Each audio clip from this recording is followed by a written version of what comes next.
한 경험 많은 다이버는 다이빙은 하는 것이 아니라 경험하는 것이라고 지적했습니다. 일리가 있는 말입니다. 물속을 상상해보면 그곳에서 보고 듣고 움직이고 숨쉬는 모든 것이 육지에서 하던 것과는 다르니까요. 다이버가 물속에서 어떻게 보고 듣는지부터 배워볼까요? 물은 공기보다 밀도가 높아서 빛에 영향을 주죠. 빛이 물에서 마스크로 들어올 때는 살짝 각도가 바뀌는데요. 약 1.3배 정도의 확대 현상이 일어나죠. 때문에 시각에 따라서는 물체가 크거나 가깝게 또는 두 개의 현상이 함께 일 수 있는데요. 하지만 경험을 쌓으면 생각하지 않아도 저절로 적응하게 되죠. 또 물은 빛을 반사, 산란 및 흡수하기 때문에 깊은 곳으로 갈수록 빛이 적어집니다. 하지만 사람의 눈은 매우 민감하죠. 잘 알려진 장소에서는 낮 동안 빛의 양이 충분합니다.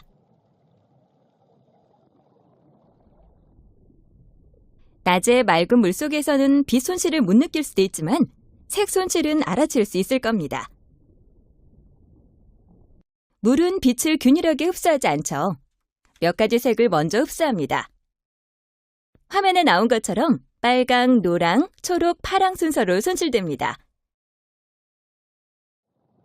눈은 색상 변화에 적응하지만 다이빙 라이트로 비춰보면 색이 너무 달라서 깜짝 놀랄 겁니다. 수중세계는 고요하지 않답니다. 수중 생물들, 보트, 다이버 및 기타 소음이 들릴 겁니다. 소리는 공기보다 물속에서 더 먼 거리를 이동하죠. 수면에서는 멀리 있는 것 같아 들리는 보트 소리도 물속에서는 더 가깝게 들립니다. 또 소리는 물속에서 4배나 빠르게 이동하기 때문에 방향을 알아차리기가 어렵습니다. 보통은 소리가 사방에서 또는 머리 위에서 들리는 것처럼 느껴지죠. 하지만 점점 커지거나 희미해지는 소리를 통해 상대적인 거리 변화를 알아낼 수는 있습니다. 물은 공기보다 밀도가 높기 때문에 공기 중을 이동할 때보다 수중에서 이동할 때 더 큰 힘이 필요합니다.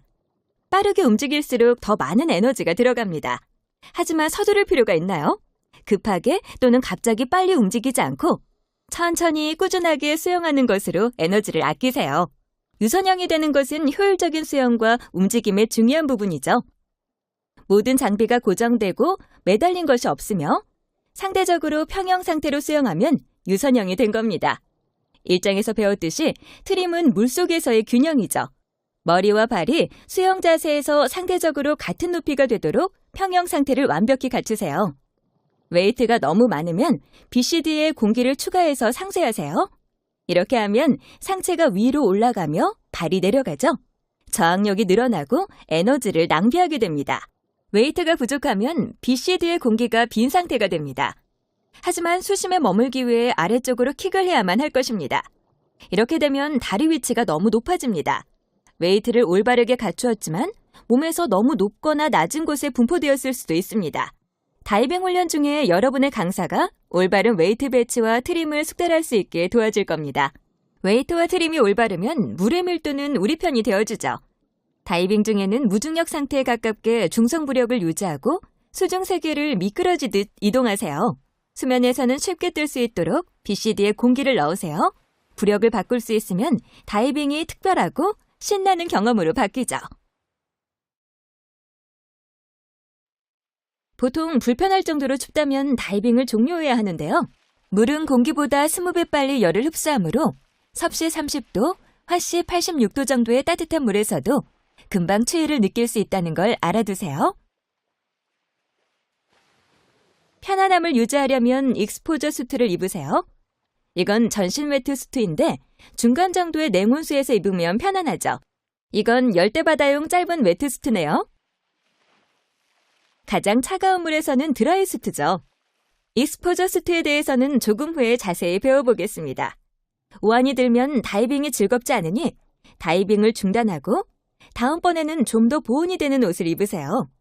사실 아주 따뜻한 물이 아니면 아무리 익스포저 수트를 입어도 열 손실이 일어나죠.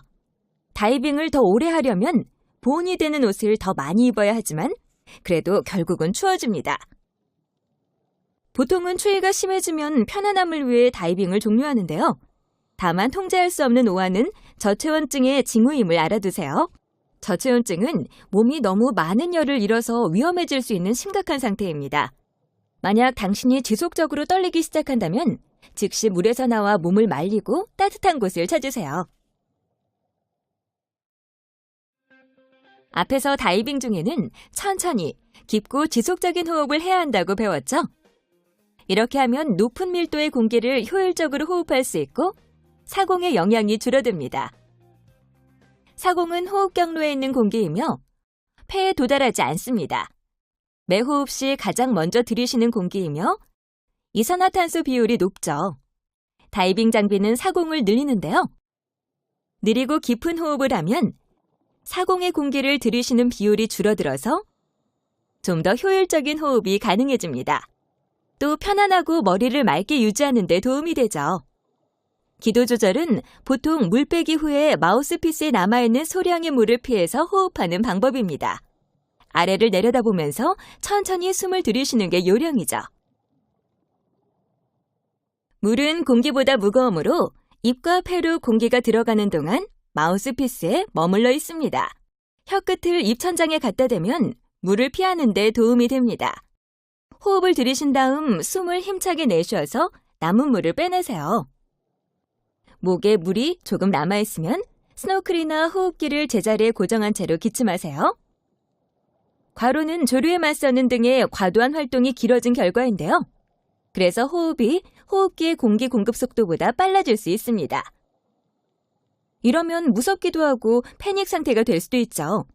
징후와 증상에는 피로, 호흡곤란, 숨이 막히거나 공기가 부족한 느낌, 무력함, 불안, 두통, 근육경련 및 패닉 발생 가능성이 있습니다. 천천히 깊은 호흡을 하면 과로 예방에 도움이 됩니다. 호흡이 빨라지기 시작하면 속도를 늦추세요. 과로가 느껴지면 모든 활동을 멈추고 버디에게 신호한 후 휴식을 취하세요. 수면에서는 양성부력을 갖춥니다. 수중에서는 바위나 죽은 산호 같은 것을 붙잡으세요. 호흡이 정상으로 돌아올 때까지 기다렸다가 적절하고 느린 속도로 다이빙을 계속하세요. 만약 상황이 좋지 않다면 다이빙을 중단해야 합니다. 스쿠버 다이빙 중의 목표는 항상 느리고 깊게 지속적으로 호흡하는 것임을 잊지 마세요. 이미 배운 것처럼 버디와 함께 다이빙을 하고 계획을 짜세요. 다이빙 계획은 복잡하거나 기일 필요가 없지만 이를 통해 다이빙을 더욱 즐기고 문제 해결에 대한 대책을 세울 수 있죠. 계획에는 다이빙에 관련된 적절한 요소 중에서 입수 및 출수 지점과 방법, 따라야 할 코스, 최대 수심과 시간, 신호 및 의사소통을 검토하고 일반적으로 시간과 공기 공급에 따른 돌아오는 시점, 버디와 떨어지지 않는 방법, 버디와 떨어졌을 때 해야 할 일, 응급 절차 및 개인 목표 등이 들어갑니다. 버디와 서로 적절하게 도우며 키트를 착용하세요. 다음으로 입수 직전에 항상 다이빙 전 안전 점검을 실시하자라는 상기 문구를 통해 다이빙 전 안전 점검을 수행하세요. 비긴 BCD 조절 상태, 작동 및 부분적으로 잘 부풀려지는지 확인하세요. 또 탱크 밴드가 잘 맞는지 확인합니다. 수면 신호 기구가 제자리에 있는지 확인하세요. with W는 웨이트를 의미하며 웨이트의 양과 분포가 올바른지, 퀵, 릴리즈가 가능하며 떨어뜨렸을 때 물에 충분히 뜰 수 있는지 확인하세요. 리뷰 R, 해체 장치를 의미하며 버클과 스트랩이 모두 고정되었고 적절히 조절되었는지 확인하세요. 버디는 파트너의 해체 장치에 작동하는 방법을 알아야 합니다. and, 공기를 의미합니다. 본인의 호흡기와 예비 공기 공급원을 테스트해보세요. SPG를 확인해서 리저브 공기를 포함 다이빙에 충분한 공기가 있는지 확인하세요. 버디는 파트너의 예비 공기 공급원이 어디에 있는지 알아두어야 합니다. 프렌드는 최종 점검을 의미합니다. 스트랩이 풀렸거나 호스가 엉켰거나 다른 문제가 없는지 서로 점검하세요.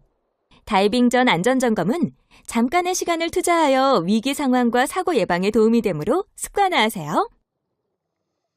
다이빙 중에는 버디와 헤어지지 않도록 하세요. 맑은 물에서는 너무 멀리 떨어져 있더라도 서로 볼 수 있음을 기억하세요. 또 헤어졌을 때 해야 할 일을 정해두세요. 일반적인 절차는 1분 이내로 찾아봐도 없으면 수면에서 합류하는 것인데요. 하지만 상황에 따라서 계획을 달리 세울 필요가 있죠. 3명으로 구성된 팀일 때는 버디 중 1명이 이탈하고 2명이 함께 있을 때 이러한 절차를 따르도록 하세요. 버디 시스템은 여러 다이버가 함께 다이빙 계획 및 안전 점검을 하고 헤어지지 않으며 공기를 관리하는 데 도움이 됩니다. 버디와 가까운 거리를 유지하는 것은 여러분의 책임임을 잊지 마세요. 누구도 대신해주지 않습니다. 공기 공급 관리는 중요한 다이빙 기술 중에 하나입니다. SPG의 사용 방법은 이미 배웠으니 이제 버디와 함께 공기 공급을 관리하는 방법을 알아봅시다. 공기 사용 속도는 사람마다 달라서 버디 중 한 사람은 항상 공기를 가장 빨리 소모하죠. 다이빙 중의 버디는 공기 공급 정보를 공유하는데 이는 계획한 돌아갈 압력, 즉 되돌아갈 시점의 압력에 먼저 도달한 다이버에게 맞춰서 다이빙 방향을 돌리고 되돌아가기 때문입니다. 여러분과 버디가 비슷한 탱크에 200바, 3000 psi의 공기를 가득 채워서 보트 다이빙을 한다고 해보죠. 여러분은 50바, 500 psi를 리저브 공기로 동요합니다. 또 20바, 300 psi로 상승과 안전 정지를 하기로 합니다. 상승을 시작하는 시점에서의 압력은 리저브 압력과 함께 남겨둬야 하죠.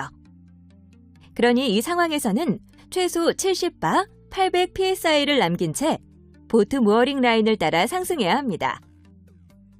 시작 압력에서 70바, 800 psi를 빼세요. 즉, 다이빙에 사용할 압력은 130바, 2200 psi이며 버디 중 한 사람이 절반인 65바, 1100 psi를 사용했을 때 방향을 돌리기로 합니다. 그리고 남은 반을 사용해서 돌아오는 겁니다. 그러므로 돌아갈 압력, 즉 방향을 돌려 돌아가는 시점에 SPG 압력을 구하려면 시작 압력에서 65바, 1100 psi를 빼면 됩니다. 이 경우에는 되돌아갈 압력이 135바, 1900 psi가 되겠죠? 이렇게 하면 무어링 라인에 돌아와서 리저브 압력으로 수면에 복귀할 수 있겠군요. 보수적으로 계획하면 보통 계획보다 더 많은 공기를 가진 채 상승 지점으로 돌아오게 되는데요. 이럴 때는 가까운 장소를 좀 더 돌아보다가 상승 압력에 도달했을 때 수면으로 올라오면 됩니다. 보수적으로 계획하면 예상치 못한 지연이 발생해도 대체로 공기 공급 한계 이내에서 상승 지점에 도달할 수 있죠. 그렇지 않다면 현재 지점에서 계획대로 상승하고 남은 거리는 수면에서 수영으로 이동하세요. 수중에서 공기가 고갈되지 않도록 하세요. 마지막으로 다양한 공기 공급과 시작 압력에 맞출 수 있도록 최소 공급을 기준으로 공기 관리를 계획하세요. 다이빙 시작 및 종료 시에는 일반적으로 설 수 없는 정도로 깊은 물의 수면에서 시간을 보내게 됩니다.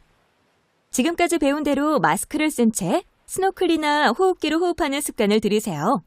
스트레스를 받게 되면 습관대로 하게 되니 이런 습관을 들여놓는 것이 좋죠. 물속에 얼굴을 담근 채로 보거나 호흡할 수 있으면 좀 더 효율적으로 어려움을 예방하고 대처할 수 있습니다. 마스크를 다시 착용해야 한다면 대처 속도가 느려질 수밖에 없죠. 마스크와 마우스피스를 착용하고 있다면 파도 때문에 앞이 안 보이거나 물을 마실 일도 줄어듭니다. 또 마스크를 착용하고 있으면 분실 가능성도 낮아집니다. 필요할 때는 말을 해야 하지만 말을 마치면 마우스피스를 입에 물도록 하세요. 다이빙 시작 시점에서 조금 떨어진 곳에 수면에 있을 때는 스노클을 사용해서 다이빙에 쓸 공기를 아끼세요. 다이빙 종료 시에 탱크 속 공기가 적으면 이동 중에 얼굴을 물에 담근 채로 또는 파도가 치는 상황에서 호흡하기 위해 스노클이 필요하죠. 다이빙 지점보다 좀 떨어진 곳에서 입수해야 할 때는 스노클을 사용해 해당 지점까지 수면 이동해서 공기를 아끼는 게 일반적입니다. 수면에서 하강 지점을 찾을 때도 스노클을 사용할 수 있습니다. 공기 문제로 출수 지점에서 떨어진 곳에서 수면으로 상승을 했다면 수면 수영 외에 다른 선택이 없을 수도 있습니다. 짧은 거리는 물속을 볼 수 있도록 얼굴을 아래로 하고 수영하세요. 하지만 거리가 멀 때는 물이 탱크 무게를 지탱해주므로 뒤로 누워 수영하는 것이 더 지칩니다. 가는 방향의 확인이 조금 어렵지만 말이죠. 버디 시스템을 따르세요. 버디와 의사소통하고 헤어지지 마세요. 일반적으로 화면에서처럼 나란히 수영하는 게 좋습니다. 하강할 준비가 되었다면 5단계 절차를 따르세요. 첫째, 버디의 하강 준비 상태를 확인하세요. 둘째, 수면이나 물속에 있는 물체의 방향을 확인하세요. 셋째, 호흡기로 교체하고 넷째, 컴퓨터를 점검해서 올바르게 작동하며 슬립 모드가 아닌지 확인하세요. 타이머를 가지고 있다면 켭니다. 다섯째, 하강 신호를 하고 천천히 BCD의 공기를 빼면서 함께 내려가세요. 하강이 시작되면 즉시 압력 평형을 하고 자주 하세요. 앞서 배운 대로 매 1m, 수피트마다 해야 합니다. 이렇게 머리를 발보다 높게 해서 하강하면 방향을 확인하고 압력 평형을 하는 데 도움이 되죠. 종종 하강 라인이나 경사면이 참고물 역할을 하는데요. 보통은 시각적 참고물로 삼아 부력을 조절해서 하강을 조절하지만 조류에서 다이빙하는 등 일부 상황에서는 붙잡고 있어도 됩니다. 참고물 없이 하강할 때는 버디팀과 가까운 거리를 유지한 채로 컴퓨터를 확인하며 부력을 조절하고 하강을 조절하세요. 하강할 때는 부력이 줄어들기 때문에 더 빨리 가라앉는데요. 이것은 증가된 압력이 익스포저 수트 속의 기체를 압축해서 부력이 손실되기 때문이죠. BCD 또는 드라이 수트에 공기를 추가해서 상쇄하세요. 천천히 조절된 하강을 하면서 정밀하게 자주 조절하면 매 1m, 수피트마다 압력 평형을 하는 데 도움이 됩니다. 하강 중에 조절하여 중성 부력 상태로 바닥에 닿는 게 이상적이죠. 상승 역시 5단계 절차로 시작합니다. 첫째, 버디의 상승 준비를 확인하세요. 둘째, 다이빙 컴퓨터를 점검하여 한계 이내에 있는지를 확인하세요. 셋째, 위를 바라보고 BCD 디플레이터를 꼭 쥐세요. BCD에 공기를 주입하지 마세요. 웨이트 착용이 올바르고 중성 부력을 갖췄다면 조심스레 위로 수영해서 상승을 시작하세요. 넷, 천천히 상승하세요. 분당 18m, 60피트 또는 컴퓨터가 정한 속도 중 느린 쪽으로 빠르지 않게 하세요. 대부분의 컴퓨터의 상승 속도는 보통 분당 10m, 30피트입니다. 상승 시에는 위에 아무것도 없는지 확인할 수 있게 위를 바라보고 돌면서 올라갑니다. 수면에 가까워지면 손을 위로 뻗고 수면으로 나옵니다. 컴퓨터를 확인하고 부력을 조절해서 상승 속도를 조절하세요. BCD와 익스포저 수트 속의 공기 부피가 늘어나기 때문에 상승할수록 부력이 늘어납니다. BCD 또는 드라이 수트를 입었다면 수트에서 공기를 조금씩 자주 빼서 부력을 조절하세요. 가능하다면 경사진 바닥, 무어링 라인 또는 보트나 부표로부터 설치된 수라인 등의 참고물을 따라 버디와 함께 상승하세요. 강조하지만 이러한 라인은 조류 등의 상황에서는 붙잡고 상승할 수 있더라도 보통은 시각적 참고물로 활용합니다. 수중에서는 부력을 조절하고 컴퓨터에 표시된 수심과 상승 속도를 주시하며 참고물 없이 상승할 수 있는데요. 이런 작업을 수중 항법과 동시에 수행할 때는 버디 한 명이 조절하는 동안 다른 한 명은 수중 항법에 집중하는 것이 일반적이죠. 일반적인 상승 절차의 일부로 안전 정지를 하세요. 안전 정지란 60m 20피트와 30m 10피트 사이, 보통은 5m 15피트 수심에서 3에서 5분가량 상승을 멈추고 머무르는 것인데요. 안전 정지를 하면 안정적으로 상승하는 데 도움이 되며 몸에서 녹아있는 가스를 배출할 수 있게 여유 시간을 주죠. 가스가 배출되면 폐의 팽창과 감화병의 위험이 줄어듭니다. 이에 대해서는 4장과 5장에서 더 자세히 다루겠습니다. 참고물을 활용하면 안전정지를 하기가 아주 쉽지만 중성부력으로 호버링하면서 컴퓨터에 표시된 수심을 주시하면 참고물 없이도 가능합니다. 안전정지는 다이빙을 보수적으로 할 수 있게 하지만 다른 다이버 보조나 공기 부족 등의 응급사태 중에는 생략해도 됩니다. 모든 다이버가 안전정지를 완료한 것이 확인되면 천천히 위로 수영해 상승을 계속합니다. 이렇게 위를 보고 손을 위로 뻗으세요. 필요하면 돌면서 장애물을 확인하세요. 손을 위로 향한 채로 수면으로 나온 다음 스노클로 교체하기 전에 편안하게 뜰 수 있도록 BCD를 부풀리세요. 보트 다이빙 중에는 보통 다이버 마스터에게 괜찮다는 신호를 보낸 다음 보트와 떨어져 있다면 보트를 향해 수영합니다.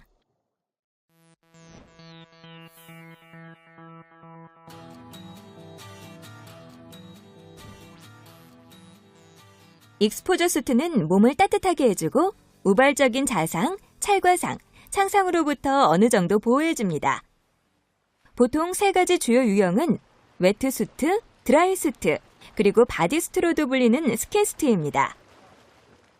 웨트수트는 차가운 물의 수온 섭씨 10도, 화씨 50도에서 더운 물의 수온 섭씨 30도, 화씨 86도 사이에서 사용하며 재질은 네오프렌 폼입니다. 물이 수트 안으로 들어와 안쪽에 갇히는데요. 그래서 웨트수트라고 부르는 것이죠. 이 상태에서 갇힌 물은 체온으로 따뜻하게 데워지고 네오프렌은 추가적인 열 손실을 크게 줄여줍니다. 웨트수트는 몸에 잘 맞아야 하는데요. 헐렁하면 물이 드나들면서 체온을 빼앗아가기 때문이죠. 너무 조여도 불편합니다. 그러니 반드시 전문가의 도움을 받으세요. 드라이수트는 몸 전체 또는 몸 대부분을 감싸죠. 섭씨 18도, 화씨 65도보다 낮은 수온에서 사용하지만 그보다 따뜻한 물에서 오랫동안 다이빙할 때도 좋습니다. 또 이름처럼 몸이 물에 젖지 않게 해주죠. 속옷과 공기층, 때로는 수트 자체가 보온 효과를 제공합니다. 드라이 수트 자체가 공기 공간이므로 수심을 변경할 때는 수트를 압력 평형하고 조절하여 부력을 조절합니다. 이 수트에 관해서는 패디 드라이 수트 다이버 코스에서 배웁니다. 현재 이 코스에서 드라이 수트를 사용한다면 여러분의 강사가 수트 사용에 대한 것을 알려줄 겁니다. 드라이 수트는 꽉 끼게 입지 않지만 크기, 착용감, 옵션은 여전히 중요하죠. 스킨 수트는 자상, 창상, 찰과상, 태양에 의한 화상으로부터 어느 정도 막아주지만 보온 효과는 거의 없죠. 이 수트는 아주 따뜻한 물 속에서 단독으로 입거나 약간 따뜻한 물에서 짧은 웨트수트 밑에 입습니다. 다이버들은 대체로 웨트수트를 입기 위해 스킨수트를 입습니다. 익스포저 수트는 스타일이 다양하며 선택할 수 있는 액세서리와 옵션이 많습니다. 웨트 및 드라이 수트는 뛰어난 보온 효과 때문에 열을 받았을 때 과열 문제가 일어날 수 있는데요. 수트 착용 전에 키트를 준비하면 예방할 수 있죠. 또 수트는 가능한 한 가장 마지막에 입으세요. 가능하면 그늘 속에 있도록 합니다. 또 가능하다면 활동을 최소한으로 하세요. 특히 햇빛이 내리칠 때는 말이죠. 될 수 있으면 후드를 뒤로 젖히고 자켓은 열어두세요. 과열이 시작되면 다이빙이 몇 분 지연되더라도 멈춰서 열을 식히세요. 절단 도구는 2가지 이유로 휴대하죠. 엉킴 등의 안전상의 이유와 다이빙 장소에서 쓰레기 제거 등의 편의상 이유입니다. 4가지 기본 유형 중에서 선택하게 되지만 지역에 따라서는 절단 도구의 유형과 크기를 규제합니다. 다이브 나이프는 크기가 다양하고 보통 톱니 모양의 칼날과 부드러운 칼날이 있습니다. 다이빙 도구는 비슷하게 생겼지만 끝부분이 뾰족한 형이 넓적한 끝으로 대체됩니다. 가위는 특히 줄이나 그물 절단에 적합하고요. 제트나이프는 어망이나 낚싯줄 절단에 특화된 칼날이 달린 갈고리입니다. 제트나이프는 보통 일반 나이프나 도구에 추가로 휴대합니다. 절단 도구는 화면에서처럼 취향에 따라 다양한 곳에 휴대하면 됩니다. 어느 손으로도 닿을 수 있는 곳에 하나 이상 장착하세요. 그렇게 하면 한쪽 팔이 걸렸을 때도 사용할 수 있습니다. 웨이트, 탱크, 드라이수트를 제외한 모든 도구를 휴대하려면 다이빙 장비 가방이 필요하죠. 이러한 가방은 다이빙에 잘 맞게 설계했기 때문에 지퍼나 소재가 소금물에 부식되지 않으며 운반에서 오는 충격을 견뎌낼 수 있습니다. 스타일, 옵션, 색상 등 대체로 개인 취향에 맞춰서 선택 범위가 넓습니다. 가장 신경 써야 할 점은 크기인데요. 필요한 사이즈라고 생각하는 것보다 약간 큰 것을 고르는 게 좋습니다. 경험이 늘어날수록 키트도 점점 늘어나니까요.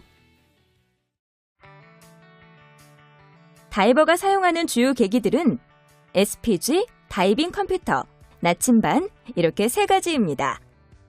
모두 별도의 계기일 수도 있고 둘 혹은 셋 모두 하나로 통합된 것일 수도 있죠. SPG는 이미 익숙하시죠? 다이빙 컴퓨터는 수심과 시간을 추적하고 시간 한계를 알려줍니다. 여기에 대해서는 4장과 5장에서 배울 겁니다. 나침반은 올바른 길을 찾을 수 있도록 방위 정보를 알려줍니다. 여기에 대해서도 조금 후에 배워보겠습니다. 이 3가지 외에도 선택적인 계기들이 있는데요. 다이빙 컴퓨터 이전에는 수심계와 손목시계를 다이브 테이블과 함께 사용했었죠. 컴퓨터 대신 RDP 테이블이나 ERD PML을 사용한다면 이것들이 필요할 겁니다. 다이브 손목시계는 인기 있는 생활 액세서리로 다이버의 증표 같은 것이죠. 컴퓨터를 가진 많은 다이버들이 다이브 손목시계까지 가지고 있는 것은 그런 이유 외에도 다이빙에서 추가적인 시간 측정을 하기 위해서입니다. 온도계는 노출 보호를 얼마만큼 사용해야 할지 확인하는 데 도움이 됩니다. 온도계는 별도로 갖춰도 되지만 SPG나 다이빙 컴퓨터에 이미 포함되어 있죠. 다이빙 계기는 견고하지만 충격을 받지 않게 보호하고 떨어뜨리지 마세요. 직사광선이나 고열에 오랫동안 노출되지 않게 하세요. 핵심적인 특별 관리에는 계기 세척 외에 제조사의 지시대로 배터리를 교환하는 것이 있습니다. 추가적인 요구사항은 제조사 설명서를 참고하세요.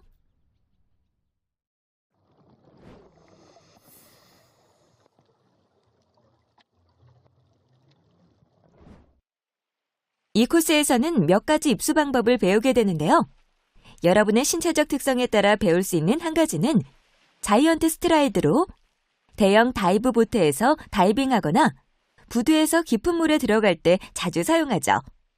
버디와 함께 다이빙 전 안전점검을 마친 다음 입수 지역으로 가세요. 핀을 신고 걷지 않도록 가능하면 입수 지역에서 핀을 사용하세요.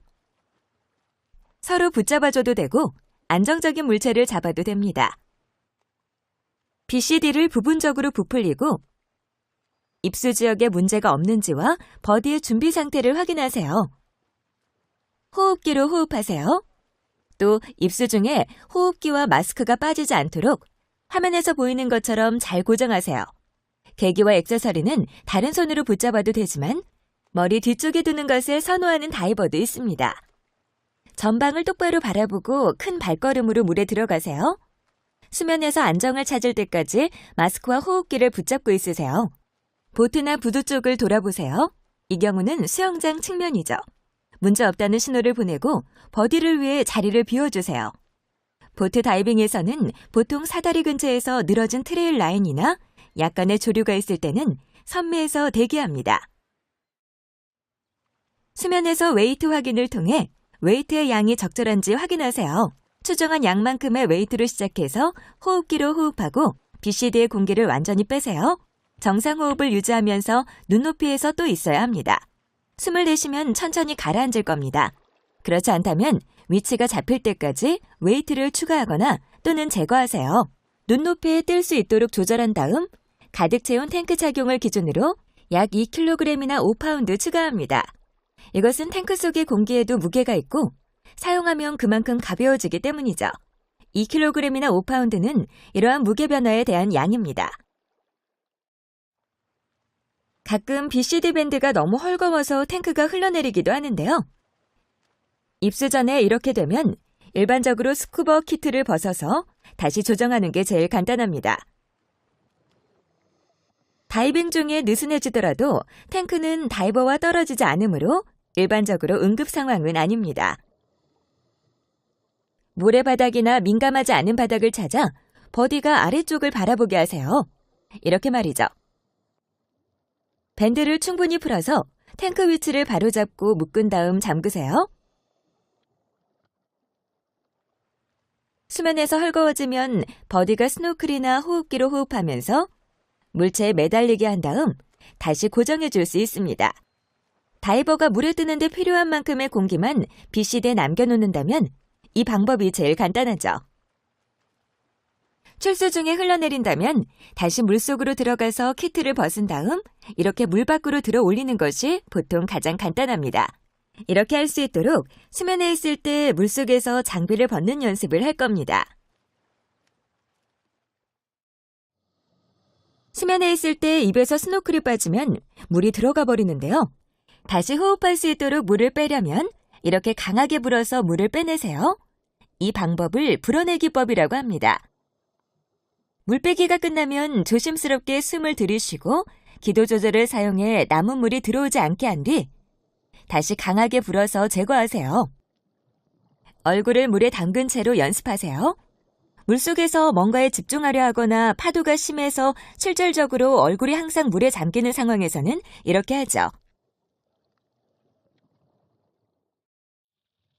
다이빙을 할 때는 거의 매번 스노클을 호흡기를 스노클로 교환합니다. 강조하지만 얼굴을 물에 담그고 연습하세요. 스노클로 시작해서 한 번 호흡한 다음 호흡기로 교환하세요. 호흡기에서 물을 빼세요. 몇 번 호흡한 다음 한 번 호흡하고 스노클로 바꾼 다음 물을 빼고 호흡하세요. 힘을 들이지 않고 교환할 수 있을 때까지 반복하세요. 제한수역 다이빙 2에서는 여러분의 중성부력 기술 개발을 시작할 겁니다. 첫 번째로 보편적인 기술 중에 하나는 핀 피보트인데요. 수영장이 아니라면 모래바닥처럼 민감하지 않은 바닥을 향해 얼굴을 아래로 하고 몸을 바닥에 엎드리세요. 안정을 취한 다음 천천히 깊게 호흡하세요. 중성부력에 가까워지면 숨을 들이쉴 때는 핀 끝을 축으로 해서 위로 올라가고 내쉴 때는 아래로 내려갈 겁니다. 잘 안 되면 BCD에 공기를 조금 더 넣고 다시 해보세요. 조금씩 공기를 넣으세요. 공기를 많이 넣으면 급상승할 위험이 있습니다. 인내심을 가지시고요.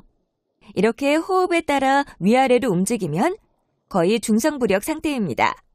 요령을 알았다면 다이빙을 하는 동안 기본적으로 중성부력을 갖추도록 하세요.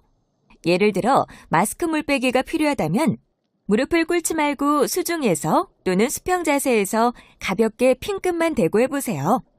이렇게요. 핀 피보트가 보편적이긴 하지만 여러분의 강사는 다른 기술을 사용하도록 지시할 수 있습니다. 제한수역 다이빙 2에서는 계속해서 마스크 물빼기 기술을 배우는 것으로 시작할 텐데요. 이렇게 부분적으로 물찬 마스크일 때처럼 하면 됩니다. 다음으로 마스크를 완전히 벗으세요. 이렇게 하면 다이빙 중에 마스크가 완전히 벗겨졌을 때 대처할 수 있습니다. 콘택트 렌즈를 착용 중이 아니라면 눈을 뜨세요. 모든 게 뽀얗게 보이겠지만 수영하고 버디에게 신호하는 등의 활동에는 문제가 없을 겁니다. 처음에 물에 노출된 코로 숨쉬기가 불편하다면 필요에 따라 잠깐 코를 막고 호흡하세요. 하지만 조금만 연습하면 코를 막거나 마스크를 착용하지 않아도 호흡할 수 있게 됩니다. 마스크를 잃어버려 찾을 수 없을 때 수면 도달까지 약 1분 정도가 걸리는데요. 이 시간 동안 마스크 없이 호흡하는 법을 연습할 겁니다. 1분이 지나면 마스크를 다시 쓰고 물을 빼세요. 그리고 실 부분에 머리카락이 끼거나 후드가 끼워져 있는지 확인하세요. 바로 잡지 않으면 조금씩 성가시게 만드는 물이 들어올 수 있습니다. 드물지만 BCD나 드라이수트 인플레이터가 들러붙어 작동이 되지 않을 수도 있습니다. 연결을 분리하여 과도한 공기를 빼면서 대처하세요. 여러분의 강사는 연습을 위해 공기를 넣는 인플레이터 버튼을 눌러서 고장난 상황을 연출할 수 있습니다. 즉시 인플레이터에서 호수의 연결을 분리하세요. 이렇게요.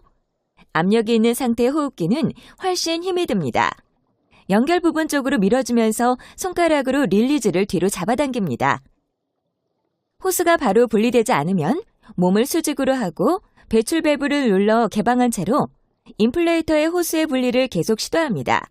그러면 호수 연결 해제를 계속하는 동안 부력을 통제할 수 있죠. 연습이 끝나면 잊지 말고 인플레이터 호스를 다시 연결하세요. 제한수역 다이빙 3에서는 탱크의 저압 인플레이션 없이 BCD를 부풀리도록 배울 것입니다. 공기가 고갈된다는 것이 어떤 느낌인지 안다면 훨씬 적절하게 대처할 수 있을 겁니다. 여러분이 호흡하면서 SPG를 확인하는 동안 여러분의 강사가 탱크 밸브를 잠궈서 이 상황을 연출합니다. 숨을 쉴 때마다 압력이 내려가면서 호흡이 점차 눈에 띄게 힘들어지는 것을 느낄 겁니다. 호흡이 불가능해지면 공기가 떨어졌다는 신호를 보내세요. 그러면 강사가 밸브를 다시 열어줍니다. 또 SPG가 다시 이전 수치로 돌아가고 다시 호흡할 수 있을 겁니다. 훌륭한 다이버는 항상 대략적인 공기 잔압량을 알고 있죠. 이 기술의 개발을 위해서 강사는 때때로 사전에 알리지 않고 SPG를 재확인하지 않은 상태에서 잔압을 신호로 물어보고 이후에 함께 확인할 겁니다. 정상적으로 공기 공급을 관리하고 SPG를 모니터링했다면 잔압은 20바 300psi 이내가 될 것입니다. 여러분이 배울 수 있는 출수법 중 하나는 사다리 출수법인데요. 이 방법은 대형 보트에서 다이빙할 때 일반적으로 쓰는 기술입니다. 사다리에서 가깝지만 너무 가깝지 않은 곳에서 수면으로 나오세요. 앞에 다른 다이버가 있다면 해당 다이버가 떨어지거나 탱크가 미끄러질 수도 있으니 바로 아래에 있지 마세요. 조류가 있을 때는 보통 줄을 잡고 출수 차례를 기다립니다. 차례가 되면 사다리에 접근해서 단단히 붙잡으세요. 수면 위와 아래를 확인할 수 있게 마스크를 벗지 말고 떨어지더라도 호흡할 수 있도록 호흡기로 다시 바꿔 뭅니다. 다음으로 사다리를 붙잡고 있는 동안 액세서리를 모두 넘겨준 다음 핀을 벗어서 건네주세요. 화면에서처럼 손목에 조절형 핀을 걸어두는 다이버도 있는데요. 이렇게 하면 손잡이를 놓쳐서 조류에 휩쓸리더라도 핀으로 수영할 수 있습니다. 완전히 보트 위에 올라오기 전까지는 호흡기로 호흡하세요. 그리고 즉시 자리에 앉거나 버디의 도움을 받아 장비를 벗으세요. 보트, 사다리 수면 상황 및 본인의 신체적 특성에 따라서 사다리를 올라가기 전에 웨이트 또는 스쿠버 키트 전체를 미리 넘겨줄 수도 있습니다. 일부 다이버는 사다리를 전혀 오를 수 없기 때문에 다른 출수 기술을 사용합니다.